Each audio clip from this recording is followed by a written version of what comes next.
कितीतरी खासदारकीच्या उमेदवारांनी सांगितलं तुम्ही मला निवडून द्या, मी रेल्वे चालू करतो, पण काय रेल्वे चालू झाली नाही। बीडच्या इतिहासामध्ये सकाळी 6:30ला पहिला कार्यक्रम असेल। मला माझ्या सगळ्या विद्यार्थ्यांनी मी नाराज होऊ नये, काय याला सकाळी झोपतो का नाही कोणाला माहिती, सकाळी सकाळी नावाला त्रास देतो तसा नाही बोलितो। बीडच्या इतिहासामध्ये सकाळी 6:30ला पहिला कार्यक्रम असेल। मला माझ्या सगळ्या विद्यार्थ्यांनी मी नाराज होऊ नये, काय याला सकाळी झोपतो का नाही कोणाला माहिती, सकाळी सकाळी नावाला त्रास देतो तसा नाही बोलितो। सवय चांगल्या, सकाळी लवकर उठून कामाला लागलं तर बरं असतं, त्याच्यात एक वेगळा उत्साह असतो। आपल्या पूर्वजांनी पण ती शिकवण आपल्याला दिलेली आहे आणि त्याच्यामुळं पहिलाच अशा प्रकारचा अगदी ॲक्युरेट मी वेळेला महत्व देत असतो। निवेदक सांगत होता झालं, कारण माझ्या एकट्याची वेळ महत्वाची नाही, आपल्या सगळ्यांची पण वेळ महत्वाची आहे। आणि आजचा तर आपल्याला मराठवाडा मुक्ती संग्रामाचा महत्वाचा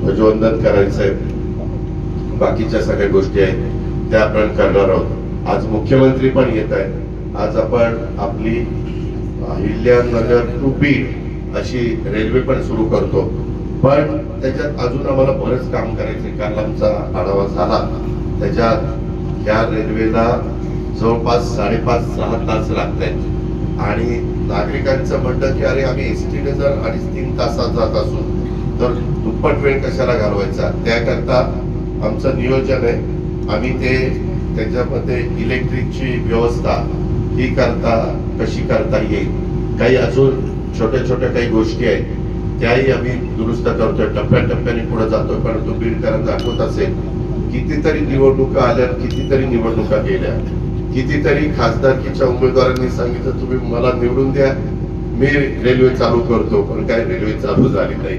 आणि आम्ही मात्र ठरवलेलं होतं, इथं पालकमंत्री म्हणून जबाबदारी घेतल्यानंतर मी माझ्या सहकाऱ्यांनाही सांगितलं, चांगल्या वंदे भारत ट्रेन पंतप्रधान नरेंद्र मोदी साहेबांच्या नेतृत्वाखाली या काळामध्ये इतक्या मोठ्या मोठ्या प्रमाणावर ट्रेन सुरू झाल्या, लवकरच बुलेट ट्रेन होणार आहे। बऱ्याच ठिकाणी आम्ही मेट्रो सुरू करतोय। जेवढं काही पब्लिक सर्व्हिस ट्रान्सपोर्ट चांगल्यातली चांगली व्यवस्थितपणे आरामदायी करता येईल अशा प्रकारचा आमच्या केंद्र सरकारचा प्रयत्न, आमच्या राज्य सरकारचा प्रयत्न आहे आणि आम्ही त्या रस्त्याने चाललेलो आहे। त्याला तुमचे आशीर्वाद, त्याला तुमचा भरभक्कम पाठिंबा, त्याला तुमचं सहकार्य आम्हाला हवंय, ते आपण द्यावं आणि त्याच्यातून जेवढ्या काही सुधारणा या आमच्या पालकमंत्री म्हणून मी बीडचं प्रतिनिधित्व करत असताना मला बीडकरांना देता येईल त्या देणार आहे।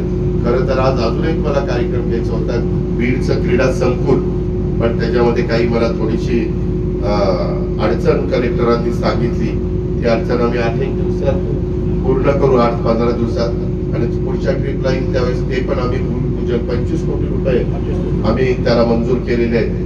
तिथं पण चांगल्या प्रकारच्या सुविधा आमच्या मुलींच्या करता, आमच्या मुलांच्या करता, आमच्या वयस्कर लोकांच्या करता, कारण सगळ्यांनाच बरेच जण सकाळी चालायला फिरायला चांगल्या स्वच्छ हवेमध्ये आवडतं, त्याच्याकरता त्याही सगळ्या गोष्टी त्याच्यात इन्व्हॉल्व करायचं आमचं सगळं चांगलं म्हणजे एअरस्ट्रीप म्हणजे धावपट्टी विमानतळ हे आपण करतोय। तेही लवकरच त्याचा सर्वे वगैरे होऊन त्याचंही काम कसं गतीनं सुरू करता येईल अशा प्रकारचा आमचा प्रयत्न राहणार आहे। रेल्वे पण उद्याच्याला ती फास्ट होऊन ही आपल्याला बीड तो अहिल्यानगर नाही, आपण पहिल्या टप्प्यात पुढच्या टप्प्यात आपल्याला परळी करत करत पुण्याला जायचं। पुण्यामध्ये आता आमच्याकडं जे स्टेशन आहे त्या स्टेशन मध्ये कुठेही जागा नाहीये, प्लॅटफॉर्म नाही, म्हणून आता नवीन काम आम्ही हडपसरला सुरू केलेलं आहे। काल का परवा तुम्ही टीव्हीला बघितलं होतं असेल, मी हडपसर मध्ये फिरत होतो त्यावेळेसच आढावा घेतला आणि तिथल्या कमिशनर आणि कलेक्टर सगळ्यांना सांगितलं की हे रेल्वे विभागाचं काम असलं तरी आपल्याकडनं कुठली अडचण त्यांना येऊन देऊ नका।